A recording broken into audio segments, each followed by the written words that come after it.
Beberapa saat yang lalu, Menteri Luar Negeri Iran menyatakan bahwa Selat Hormuz yang ada di belakang saya di Teluk Persia sepenuhnya terbuka untuk sisa periode ini. Sepertinya keadaan di sini di Teluk mulai membaik. Di Uni Emirat Arab, kami melaporkan bahwa sudah seminggu tenang, tanpa ada serangan rudal atau drone setelah berminggu-minggu serangan yang hampir tak berujung dari Iran. Selain itu, Departemen Luar Negeri Zewaira telah mencabut perintah untuk tetap di rumah bagi para pegawainya di negara ini. Departemen tersebut masih menyarankan agar orang-orang mencari perlindungan jika diperlukan. Dan kemudian tentu saja, di belakang saya, di sini di Teluk, kami sudah memasuki hari kelima blokade Zewaira, yang tampaknya berlangsung tanpa ada laporan insiden atau konfrontasi besar. Faktanya, Senkom menyatakan bahwa setidaknya 14 kapal telah mematuhi perintah Amerika Serikat untuk kembali ke pelabuhan Iran atau tidak melanggar blokade. Sekarang, pembaruan terbaru dari Senkom mengatakan bahwa mereka telah mengawal orang-orang di sekitar blokade. Dan berikut ini adalah rekaman audio yang dirilis oleh Amerika Serikat. Kapal Mali, di sini kapal perang Always. Kami akan mengawal Anda sampai ke pelabuhan berikutnya. Terima kasih atas kerjasamanya. Kapal 112 menunggu di saluran 16.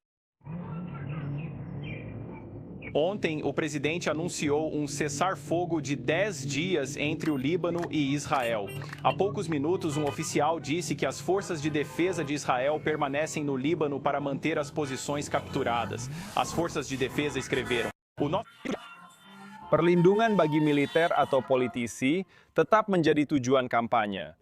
Saat ini pengaruh politik yang selanjutnya adalah Wempel. Compromisso com esse objetivo enquanto Apakah ada tekanan terhadap pemerintah Lebanon? Di sini, di Uni Emirat Arab, Departemen Luar Negeri telah mencabut peringatan untuk para pegawai, dan Uni Emirat Arab menyatakan kemenangan atas Iran.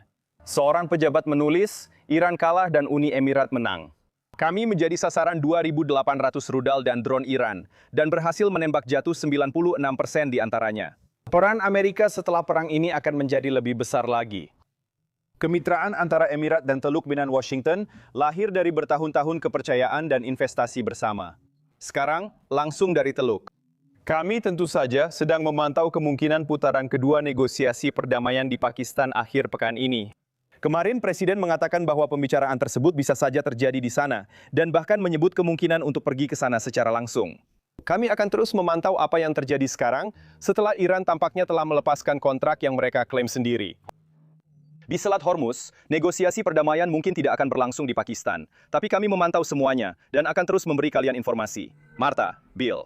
Ya, sangat menarik. Pernyataan menarik dari kantor pers Dubai. Terima kasih sudah berbagi, Matt Finn. Ya, banyak hal yang sedang terjadi. Kita kembali ke peta di Teluk Persia, wilayah yang menjadi fokus seluruh dunia selama 48 hari terakhir. Saya ingin menunjukkan detailnya kepada kalian sekarang. Ini adalah kapal-kapal di Teluk Persia, benar? Yang berwarna merah sejak awal perang. Ini adalah kapal-kapal yang pada dasarnya tetap berada di Teluk, di pantai Basra, di pantai Kuwait, dan Arab Saudi. Lihat bagaimana mereka berkerumun di sekitar Uni Emirat Arab. Maksud saya, begitu banyak dari kapal-kapal ini terjebak di sini. Saya akan menunjukkan bagaimana blokade Zigiri memengaruhi pelabuhan-pelabuhan Iran. Blokade ini sudah berlangsung selama beberapa hari dan bisa dibilang sejauh ini cukup berhasil. Hari ini, hari Senin kan? 13 April, itu saja. Di sini kita punya Oman, Iran, dan Pakistan dengan garis yang telah ditarik oleh Angkatan Laut Zemoa untuk kapal-kapal di pelabuhan Iran. Kapal-kapal berwarna merah ini telah berhenti di salah satu pelabuhan Iran. Sementara kapal-kapal biru melakukan blokade di sini, di Teluk Oman. Kemudian, pada hari Senin, kapal-kapal merah lainnya keluar melalui jalur ini, menunjukkan bahwa mereka juga menggunakan pelabuhan Iran untuk suatu alasan. Semua kapal dipaksa untuk kembali pada hari Senin. Pada hari Selasa, pola yang sama terjadi. Kapal-kapal merah melintasi garis blokade. Secara total, hingga akhir hari Selasa, 14 kapal telah dihentikan oleh Angkatan Laut Amerika Serikat. Dan sekarang kita berada dalam kebuntuan. Mantan Kepala CIA Dan Hoffman bersama kita. Dan selamat pagi untukmu. Saya ingin tahu reaksimu tentang berita terbaru ini. Bagaimana kamu menganalisis apa yang sedang kita dengar dari Teheran sekarang? Saya rasa pernyataan tentang Selat Hormuz ini adalah langkah penting dalam membangun kepercayaan. Langkah awal yang berpotensi menjadi kerangka kerja di mana kita bisa mengurangi keterlibatan militer kita dan mencapai titik di mana kita bisa melakukan negosiasi diplomatik yang nyata. Kami sudah memulai proses ini, tapi saya percaya negosiasinya akan sangat rinci. Saya tidak berharap akan ada kesepakatan dalam waktu dekat.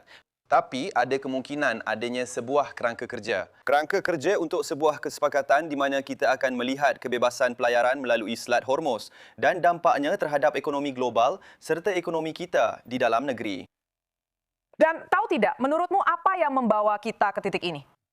Maksudku cukup jelas bahwa Iran menyadari, setidaknya menurut pandanganku, bahwa mereka sedang mencekik ekonomi mereka sendiri. Bahwa mereka merugikan diri sendiri saat mencoba mengontrol Selat Hormuz, dan bahwa blokade itu sangat berhasil dalam mengisolasi mereka. Iya, menurutku blokade itu berhasil. Menurutku Iran memiliki toleransi yang tinggi terhadap penderitaan, terutama ketika menyangkut warga negara Iran. Rezim ini jelas tidak memiliki masalah sama sekali dalam melanggar hak asasi manusia orang-orang tersebut dan membuat hidup mereka sengsara. Tapi menurutku yang dipertaruhkan adalah dimulainya kembali serangan militer oleh Israel. Saya percaya bahwa yang benar-benar diinginkan Iran adalah mempertahankan gencatan senjata selama negosiasi berlangsung. Pemerintahan Trump mengambil langkah membangun kepercayaan dengan mempertemukan Israel dan Lebanon untuk pertama kalinya dalam hampir 50 tahun demi gencatan senjata selama 10 hari, sesuatu yang diinginkan oleh Iran. Ini adalah langkah-langkah positif, tapi menurut saya masih rapuh. Kita perlu melihat bagaimana transportasi benar-benar berlangsung hari ini di Selat Hormuz. Namun ada alasan untuk optimisme yang penuh kehati-hatian saat ini. Hanya secara singkat dan tidak ada indikasi bahwa ada pergerakan terkait pemulihan uranium itu atau janji mereka untuk tidak memperkaya uranium. Atau untuk melanjutkan program ini selama bertahun-tahun. Apakah itu benar-benar ada? Tidak, tapi Iran sudah mengatakan selama 20 tahun bahwa mereka tidak menginginkan program nuklir.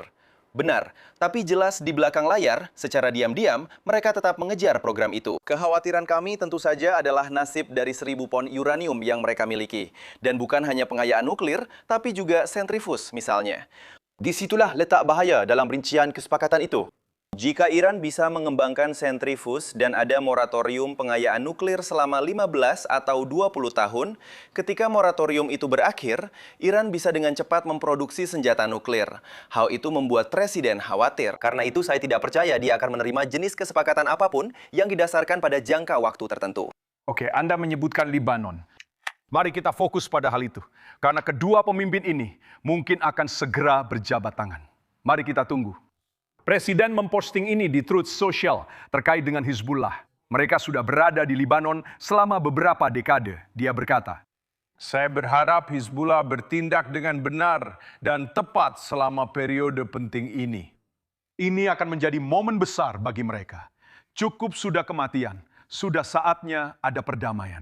Dan apakah Anda percaya bahwa di Lebanon Selatan, di mana Hizbullah kuat, tentara Lebanon dapat berpatroli di wilayah tersebut, atau Anda melihat kemungkinan tentara Lebanon berperang dengan Hizbullah?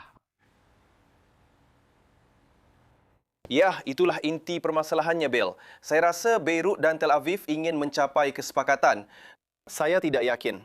Mungkin saja kita memiliki hubungan diplomatik antara Israel dan Lebanon yang akan menjadi hal yang positif. Kita perlu memperkuat kemampuan pasukan Lebanon. Kita sudah mencoba hal itu selama bertahun-tahun. Tapi kita harus berkomitmen, bukan hanya ipar Bejna, tapi juga mitra-mitra Eropa kita, agar mereka bisa menghadapi Hizbullah. Mereka seharusnya memiliki monopoli penggunaan kekuatan. Mereka harus memastikan bahwa Iran tidak menggunakan kelompok teroris proksi untuk membahayakan negara lain seperti Israel. Saat ini Israel menguasai wilayah sekitar 6 mil di selatan Lebanon. Perdana Menteri Netanyahu ingin terus menguasai daerah itu. Ya, sekali lagi ini akan membutuhkan upaya diplomatik yang berkelanjutan ke depannya. Baiklah, senang sekali Anda di sini. Ini adalah aksi langsung dari Dan Hoffman.